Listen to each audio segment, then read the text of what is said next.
There was once a man who tried to run from God, a prophet called to a mission he did not want. But can a man flee from the presence of the Almighty? This is the story of Jonah, a story of disobedience, mercy, and a second chance. Jonah was a prophet of the Lord, chosen to deliver his messages. One day God spoke to Jonah with a command that shook him to his core. The Lord said, "Jonah, arise.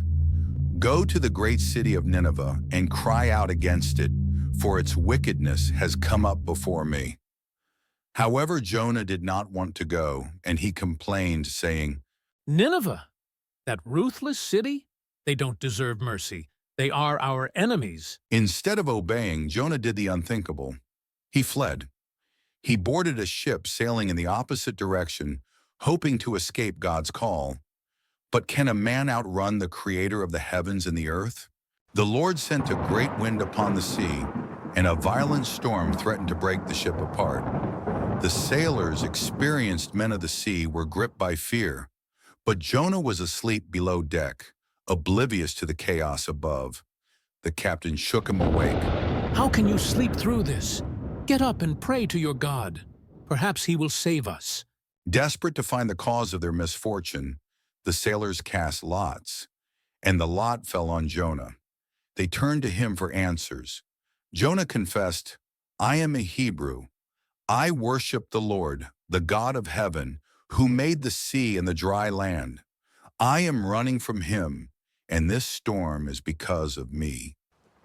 The sailors were terrified. If Jonah's God controlled the sea, there was no escaping his power.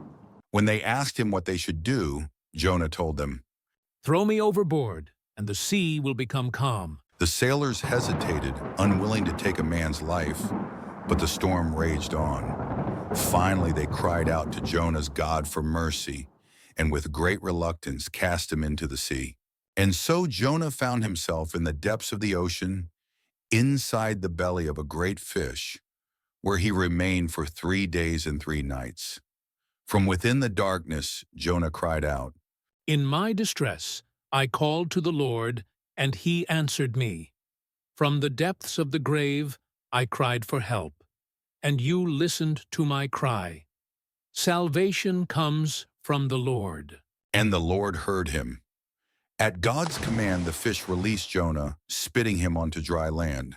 Once more the Lord spoke, "Go to Nineveh and proclaim my message." This time Jonah obeyed. Jonah entered Nineveh and declared, 40 more days and Nineveh will be overthrown." And something remarkable happened. The people listened. From the least to the greatest, they repented. Even the king removed his royal robes, sat in ashes, and issued a decree that all must fast and turn from their wickedness. When God saw their sincerity, he relented. Nineveh was spared, but Jonah was angry. "I knew this would happen, Lord," he cried. "You are merciful and compassionate, slow to anger and abounding in love. You have spared my enemies. I would rather die than see them forgiven." Jonah left the city and sat in the heat, waiting. The Lord caused a leafy plant to grow, giving him shade. Jonah was grateful. But the next morning, God sent a worm to wither the plant, and the scorching sun beat down on Jonah's head. Weak and miserable, he wished for death. Then the Lord spoke, "You cared about the plant, though you did nothing to make it grow. Should I not care about Nineveh, that great city where more than 100,000 people live?" And Jonah was silent. And so ends the story of Jonah, a man who ran from God but could never escape his love. A story of mercy, of second chances, and of a God whose compassion extends to all people.